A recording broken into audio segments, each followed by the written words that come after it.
salah satu rukun Islam. Sehingga Allah Subhanahu wa taala melalui lisannya Rasulullah sallallahu alaihi wasallam bersabda, "Atakum Ramadhanu syahrun mubarakun." Maka di situ Allah mengatakan, Rasulullah SAW menyatakan, faradallahu azza wa jalla alaikum siyamahu. Di dalam bulan Ramadan ini kita telah difardukan oleh Allah Subhanahu wa taala azza wa jalla. Jadi bukan Rasulullah yang memerintahkan, Rasulullah menyampaikan risalah yang diberikan oleh Allah supaya kita semuanya ini melakukan siam Ramadan. Ya. Di dalam pengajian tadi malam juga jelas sekali bahwa kita semuanya ini apa? Diperintahkan oleh Allah, ya ayyuhalladzina amanu, hai orang-orang yang beriman, kutiba alaikumusiyam kama kutiba alal ladzina min qablikum.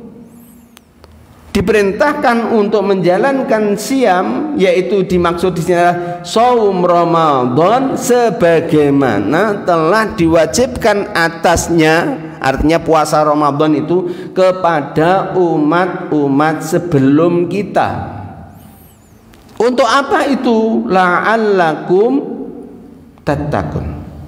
Semoga kalian termasuk orang-orang yang bertakwa. Kenapa ayat ini ditutup dengan la'allakum tattaqun? Hal ini memiliki makna tidak semuanya orang yang menjalankan puasa Ramadan itu sampai ke sana. Ya, ada orang yang disebutkan dalam hadisnya Rasulullah SAW itu ruba shaimin laisa lahu ilal ju' wal atos. Kadang-kadang orang yang mereka itu berpuasa, ya, dia itu hanya mendapatkan ju' wal atos, yaitu dahaga dan rasa lapar, ya. Jadi yang rasanya, tapi apa? Tidak ada pahalanya bagi mereka. Kenapa? Karena dia meninggalkan kaifiyah. Bagaimana kita ini menjalani shaum Ramadan. Ini Bapak Ibu-ibu yang dimuliakan oleh Allah Subhanahu wa taala. Sedang ya, apa yang kemudian kita jalankan ini untuk menepati apa yang dimaui oleh Allah Subhanahu wa taala, ternyata Allah menyediakan ini secara jama'i. Jadi kita ini berpuasa ini bersama-sama Bapak Ibu dengan komando yang mana di situ juga mengikuti tuntunan Allah Subhanahu wa taala dan Rasulnya. Tadi kita menghabiskan waktu sahur di mana kita ini mendengar Allahu Akbar waktu subuh. Maka kita pun kemudian sudah terngiang di dalam benak kita, oh waktu subuh sudah terdengar, maka habislah yang namanya syahur. Maka kita kemudian apa? Berniat untuk menjalankan kewajiban kita, dan kita sekarang ini ada di dalamnya. Yang selanjutnya Bapak Ibu yang dimuliakan oleh Allah Subhanahu wa taala, ternyata Allah Subhanahu wa taala tidak membiarkan bagi kita semuanya ini apa menjalankan dengan begitu saja, tetapi apa melalui lisannya Rasulullah sallallahu alaihi wasallam diberitakan tuftahu fihi abwabus sama. Allah Subhanahu wa taala dengan bulan yang penuh berkah ini, Allah membuka pintu langit itu selebar-lebarnya. Artinya apa? Anugerah Allah berlimpah di sini. Kelapangan yang diberikan oleh Allah Subhanahu wa taala itu apa? Berlimpah di sini.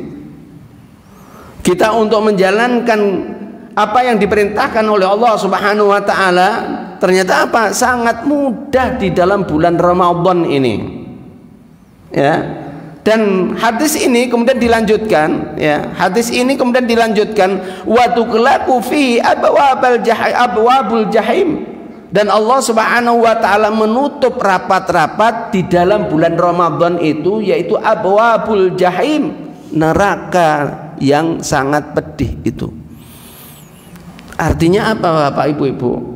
Sesungguhnya ini adalah sebuah sinyal bahwa kita ini sangat mudah untuk menjalankan kebaikan, ya. Rahmatnya Allah itu selalu akan turun kepada kita semuanya, keridhaan Allah Subhanahu wa taala turun kepada kita semuanya, dan Allah menjaga kita semuanya, yaitu kita dari api neraka. Jadi di dalam bulan Ramadan ini, tatkala kalau kemudian kita ini betul-betul menjalankannya, ya, man shoma ramadanan imanan wahtisaban ghufira lahu ma taqaddama min dambi. Kalau kita ini menjalankannya berdasarkan iman, karena keyakinan, karena ini merupakan konsekuensi bahwa diri kita ini tunduk patuh kepada Allah, maka sesungguhnya Allah akan mengampuni diri kita, ya, mengampuni diri kita dosa-dosa yang telah kita kerjakan. Ini Bapak Ibu-ibu, ya. Tapi ada man di situ, man shoma ramadhana imanan wahtisaban, ya, syaratnya itu. Kalau tidak, karena demikian, mungkin contohnya begini, karena dia melakukan Ramadan itu ben wah itu kalau bahasanya yang sering kita dengar yaitu ujub ataupun riya, ya, maka inilah yang akan bisa menghanguskan pahalanya puasa. Dan persoalan yang ini, ya, persoalan yang saya baca, yang saya kemudian sampaikan ini sesuatu yang memang tidak nampak, nampaknya hanya perbuatan, tapi isi hati kita itu tidak tahu. Oleh karena itu, kenapa saya katakan mari azam kita pada kesempatan kita ini, pada permulaan di dalam bulan Ramadan 1446 Hijriah ini, mari kita tancapkan dengan sedalam-dalamnya. Kalau sudah demikian, maka apa? Mari kita selalu bersandar kepada Allah, karena kita tidak mengetahui kapan Allah Subhanahu wa taala mencukupkan diri kita, umur kita. Kita selalu kemudian apa? Meminta peluang kepada Allah untuk diberikan kelapangan sampai nantinya menyempurnakan bulan Ramadan 1446 Hijriah. Dilalah kersane Allah kemudian mungkin dimatikan di dalam bulan Ramadan, gimana? Ya sudah, karena memang jatahnya sudah selesai, ya, nggak usah ditakutkan, nggak usah kita ini merasa ngeri, merasa kemudian kita tidak siap. Kenapa kita tidak siap? Karena kita sendiri mengabaikan apa yang dituntunkan oleh Allah Subhanahu wa taala.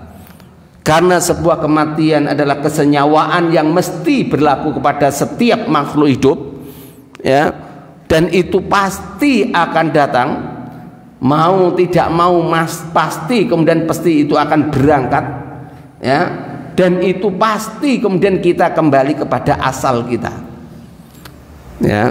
Semuanya ini apa? Sunatullah yang mesti harus kita jalani. Hanya saja bapak-bapak, ibu-ibu yang dimuliakan oleh Allah, kematian kita ini dalam kondisi apa? Itu yang kita harus format diri kita ini. Jangan sampai diri kita ini naudzubillahi min dzalik, ya, tatkala melakukan kemaksiatan, tatkala melakukan keingkaran kepada Allah Subhanahu wa taala, ternyata kemudian meninggalnya dalam kondisi yang demikian. Naudzubillahi min dzalik. Yang selanjutnya, Bapak Ibu-ibu yang dimuliakan oleh Allah Subhanahu wa taala, di dalam hadis ini juga disebutkan wa tughallu fihi maradatas syayatin. Allah Subhanahu wa ta'ala membelenggu, yaitu apa? Syayatin, setan-setan. Ada yang kemudian menafsirkan hadis ini, dimaksud syayatin itu adalah perbuatan yang serupa dengan apa yang dilakukan oleh setan, ya. Dan itu, ya, itu oleh Allah Subhanahu wa ta'ala juga kemudian apa? Dituntunkan bagaimana untuk menanggulanginya, ya, dengan berbagai macam kondisi yang ada di dalam bulan Ramadan ini, ya. Maka mereka kemudian apa? Mereka menjalankan saum Ramadan, maka setiap diri kita, di dalam benak kita melihat orang-orang yang mereka tidak menegakkan yang namanya syariat puasa, maka langsung di dalam lintasan berpikir kita, loh, orang itu kok nggak puasa. Kalau itu ada orang yang kemudian di dekat kita, loh, kamu nggak puasa. Artinya apa? Mengingatkan. Kalau kemudian mungkin dia bukan orang muslim, maka apa? Ya memang kita biarkan, karena tidak ada syarat wajibnya orang berpuasa itu dia harus muslim, ya. Kalau orang yang bukan muslim, maka kita apa? Enggak perlu kemudian kamu enggak puasa, enggak perlu. Tapi kalau dia orang muslim, lebih-lebih tetangga kita ataupun keluarga kita, mari kita jangan kemudian apa? Enggan untuk kemudian apa? Menasihati itu. Bapak-bapak, ibu-ibu yang dimuliakan oleh Allah Subhanahu wa ta'ala, menasihati di dalam bulan Ramadan ini itu merupakan amal soleh solehah, dan janji Allah Subhanahu wa ta'ala akan melipat gandakan setiap amal kebaikan yang kita lakukan di dalam kehidupan Ramadan ini, ya. Oleh karena itu gimana? Kita masih kita masih kemudian mengawali, mari kita tata kehidupan Ramadan ini dengan kebaikan-kebaikan, ya. Karena amal itu yang bisa mengubah adalah diri kita. Allah berjanji, Allah kemudian memberitahukan kepada kita semuanya di dalam Al-Quran, innallaha la yughayyiru ma biqaumin hatta yughayyiru ma bi anfusihim. Sesungguhnya Allah tidak akan merubah nasib suatu kaum hatta yughayyiru ma bi anfusihim, sehingga kaum itu sendiri yang mau merubahnya. Oleh karena itu, sebagaimana awal yang saya sampaikan tadi, mumpung kita masih diberikan kesempatan di dalam bulan Ramadan 1446 Hijriah ini, lebih-lebih kita masih di awal hari puasa pertama kali ini, mari kita azamkan diri kita, jangan sampai kita sia-siakan bulan yang penuh berkah ini kemudian apa? Berlalu begitu saja. Eman. Kenapa? Karena belum tentu kita nanti bisa menyempurnakan bulan ini. Itu yang pertama. Kemudian yang kedua, belum tentu kita nanti di tahun yang akan datang, panjenengan bisa penelengi ini, ya, saudara kita yang tahun ini tidak ada, itu sudah nampak, termasuk takmir masjid di sini, ya kan?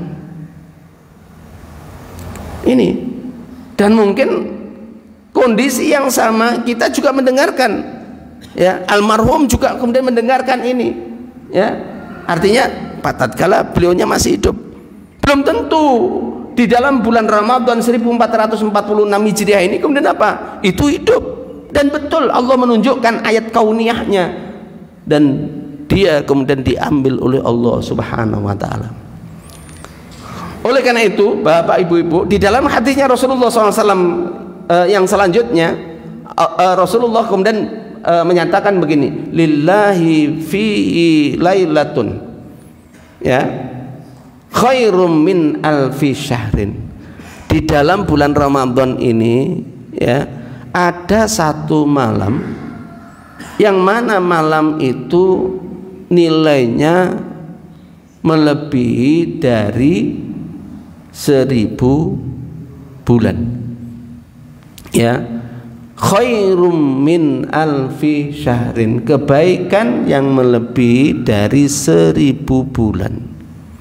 Kalau 1000 bulan itu kalau hitung-hitungan sebenarnya tidak begitu pula lah, ya, artinya, tetapi untuk memberikan support kepada kita, ternyata 1000 bulan itu kalau kita jumlahkan kalau kita kemudian hitung ya, maka ternyata umur manusia ada 83 tahun tatkala apabila dia itu mendapatkan satu malam Lailatul Qadar itu, maka dia akan diberikan kebaikan oleh Allah Subhanahu wa taala 83 sekian bulan. Yang paling sepuh siapa di sini? Umurnya pinten? 82. Oh, 88. Subhanallah. Ya. Tapi begini ya, untuk mendapatkan yang dijanjikan oleh Rasulullah SAW ini itu tidak cuma-cuma. Ya. Kapan itu malam Lailatul Qadar itu? Di dalam riwayat yang lain ya, Rasulullah SAW menyebutkan bahwa malam Lailatul Qadar itu jatuhnya 10 hari yang terakhir dari bulan Ramadan. Berarti kapan? Kalau dalam riwayat yang lainnya pula Rasulullah menyampaikan apa? Waktu-waktu ganjil yang namanya malam Lailatul Qadar itu. Ya. Nah, pertanyaan nih, pas malam itu kita di mana? Halo, Pak, Bu, jenengan di mana? Mari kita merefleksikan diri, backup data tahun yang kemarin ya. Karena apa? Kalau kita ini untuk muhasabah itu mesti harus kita kembali yang tahun kemarin ya. Jangan sampai kemudian kita tanpa ada koreksi di antara kita untuk kemudian kita menjalankan apa yang diperintahkan oleh Allah Subhanahu wa taala ini. Kalau dahulunya kita ini belum memiliki kemauan kuat untuk itu, mari ya, saya ajak panjenengan semuanya, jangan sampai 10 hari yang terakhir panjenengan tidak ada di rumahnya Allah Subhanahu wa taala. Tapi ini faktanya tidak begitu. Ya. Faktanya ternyata kaum muslimin, kenapa saya katakan kaum muslimin? Karena kewajiban ini adalah kita semuanya orang muslim, orang yang masih baru ngomong kemudian asyhadu an la ilaha illallah wa asyhadu anna muhammadar rasulullah bulan Ramadan ini, maka dia wajib hukumnya untuk berpuasa. Ya. Nah, itu pun untuk supaya dia itu mendapatkan malam kemuliaan itu, satu malam itu, maka dia pun kemudian tidak cuma-cuma ya di rumah tidur dengan kasurnya, nggak berpikir untuk munajat kepada Allah. Maka apa yang terjadi? Sebagaimana hadisnya Rasulullah SAW, walaupun kemudian Allah Subhanahu wa taala memberikan peluang itu, Rasulullah menyatakan begini, man hurrima khairaha, barang siapa yang dia tidak mau, artinya tidak mau itu gimana? Tidak mau mapak, tidak mau mendapatkan itu. Hadis ini kemudian disebutkan begini, Pak, ada harfu ta'kid, kemudian setelah itu ada fi'il madhi majhul.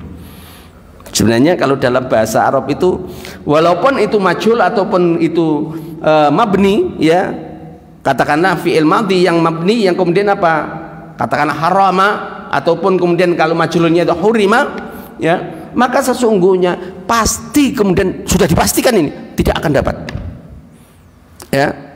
Jadi siapapun orang yang kemudian mereka itu tidak melakukan untuk mendapatkan itu, artinya untuk mendapatkan itu kan dia harus berupaya mendatangi, beraktivitas ya. Beraktivitas gimana? Pada malam yang telah ditentukan oleh Allah Subhanahu wa taala tadi, itu berada di dalam posisi kita ini yang telah dituntunkan oleh Rasulullah SAW. Dan perlu saya sampaikan ya, pada masa-masanya kehidupan Rasulullah SAW, tatkala sudah ada di Madinah yang terkenal dengan Masjid Nabawi. Jadi Masjid Nabawi tidak sebagaimana yang sekarang kita lihat, hanya cuplek yang kemudian apa, yang mungkin kalau panjenengan lihat yang ada raudhahnya itulah yang masjid yang terdahulu, merupakan Masjid Nabawi. Sampingnya adalah rumahnya Rasulullah SAW. Maka di sekitaran itu, ya, kalau sudah 10 hari yang terakhir, sahabat-sahabat itu bukan di rumah lagi. Mereka kemudian apa? Mendirikan tenda-tenda. Ya, mendirikan tenda-tenda di sekitar mana? Masjid Nabawi. Lah tendanya jenengan gimana? Komplek ini. Ya. Komplek ini merupakan apa? Tenda-tenda panjenengan. Kecuali yang kemudian mungkin dari jauh, ya, sehingga takmir menyediakan boleh kemudian beriktikaf di sini, ya. Kalau mungkin kemudian ada tempat, maka kemudian apa, disediakan nanti untuk orang-orang yang mereka itu ahlu soffah, ya, maka disediakan, ya, sampai yang namanya takjilnya, yang namanya makannya, yang namanya kemudian sahurnya, ada masjid yang kemudian apa, memfasilitasi. Karena apa? Karena untuk mendapatkan malam Lailatul Qadar. Berarti susah betul? Enggak. Ya, sesungguhnya apa yang diperintahkan oleh Allah, kalau kita itu betul-betul dengan keimanan, bapak-bapak, ibu-ibu, itu adalah sesuatu yang sangat membahagiakan. Ya, sangat membahagiakan, iya. Coba mungkin kalau kita ini puasa ini, ya, kita merasa berat sekali itu, mungkin nanti panjenengan masing-masing sesuai dengan tingkatan masing-masing, ya, akan panjenengan rasakan pada masa-masa 1, 2, 3 hari ini. Kok berat ya ini, ya, puasa ini, ya. Tapi setelah kemudian berlangsung itu, maka subhanallah nikmatnya. Dan tatkala itu sudah berlangsung sekian waktu, gimana? Biasa, ya kan? Biasa. Tidak ada sebuah keberatan yang ini. Ini bapak ibu-ibu yang dimuliakan oleh Allah. Sehingga bagi kita yang kemudian masih diberikan kekuatan ini, ya, artinya diberikan kekuatan hidup, kemudian kekuatan di dalam jasad ini, maka mari kemudian kita maksimalkan. Dan perlu kita ketahui bersama bahwa Bapak Ibu-ibu, aktivitas Ramadan, ya, puasa Ramadan ini tidak hanya ruhiyah saja sebagaimana tarhib Ramadan yang kemarin saya sampaikan. Tidak hanya ruhiyah saja, tetapi apa? Jasadiyah. Karena kita melakukannya secara jasad. Yang inilah yang kemudian apa? Kita harus kemudian betul-betul jaga. Oleh karena itu kesehatan kita, ya, stamina kita harus jaga untuk Ramadan ini. Dan memang di dalam syariat Allah Subhanahu wa taala kaitannya dengan siam Ramadan, ya, faman kana gimana?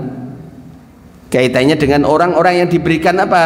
Orang-orang yang diberikan peluang oleh Allah Subhanahu wa taala tidak berpuasa, maridun au ala safarin.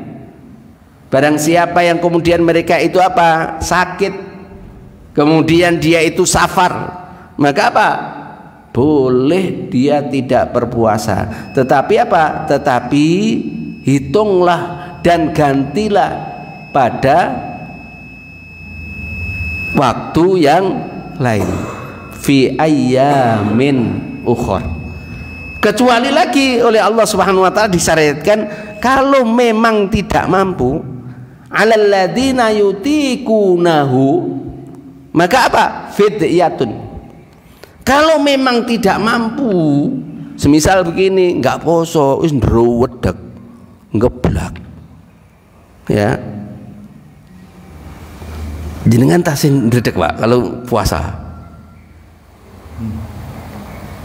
Masih kuat, ya? Alhamdulillah. 88 masih kuat. Lebih-lebih yang masih muda-muda ini, ya, tambah ndredeg. Mungkin Pak Sarif saja. Seandainya memang apa kemampuannya begitu, ya, Allah tidak kemudian apa membebani, ya, manusia itu melebihi dari kemampuannya. Kalau seandainya mungkin umurnya 77, wis katakanlah poso ini ndredeg kemudian semaput gak mangan, maka apa? Ada peluang syariat yang ditetapkan oleh Allah Subhanahu wa taala. Kalau memang tidak mampu, ya, maka fidyatun, maka bayarlah fidyah, yaitu memberi makan kepada fuqara wal masakin. Subhanallah, kemudahan syariat Allah Subhanahu wa taala bagi kita semuanya, terutama di dalam bulan Ramadan ini, dengan seperangkat aturan-aturan yang ada di dalamnya, fa insyaallah akan membawa diri kita semuanya dalam kondisi menjadi orang-orang yang mulia di sisi Allah, yaitu orang-orang yang muttaqin. Mudah-mudahan apa yang saya sampaikan Bapak Ibu menjadikan bekal bagi kita, menjadikan koreksi bagi kita untuk menjalankan Ramadan 1446 Hijriah ini dengan semaksimal mungkin, dan mudah-mudahan kita semuanya mendapatkan malam Lailatul Qadar. Amin amin ya rabbal alamin. Ada yang tanyakan mungkin, silakan. Nggih. Jadi disampaikan masalah fidyah itu, tolong seberapa besar atau seberapa banyak yang perlu diberikan kepada fakir miskin. Iya. Oke. Bapak-bapak, ibu-ibu, ada aturan-aturan syariat kaitannya dengan fidyah. Fidyah itu kepada siapa? Pertama, memang orang yang tidak mampu. Orang yang tidak mampu itu bisa tua, ya. Kemudian dia dalam kondisi yang kemudian sakit terus-terusan, ya. Memang tidak mampu tatkala kalau kemudian dia tidak kemudian mau makan atau meminum. Demikian pula bagi perempuan-perempuan yang setiap tahunnya melahirkan. Halo, ibu-ibu, ya. Jenengan sudah lewat mungkin anaknya, ya, nanti ini menjadikan pemahaman, ya. Kalau mungkin punya anak itu setiap tahunnya itu melahirkan, mau tahunnya melahirkan, ya bisa jadi, atau 1 tahun setengah melahirkan dan dia harus menyusui dan lain sebagainya, maka apa? Maka itu pun oleh Allah Subhanahu wa taala diberikan peringanan fidyah. Fidyah itu berapa? Kalau aturan yang telah diberikan oleh Allah Subhanahu wa taala melalui lisannya Rasulullah sallallahu alaihi wasallam, maka di situ satu mud itu sebegini ini, ya, kira-kira setengah kilo lebih, ya, 6 berapa? 6 on apa 6 on, ya, untuk jadi setengah kilo lebih itu 1 hari. Tinggal persoalannya berapa hari yang ditinggalkan.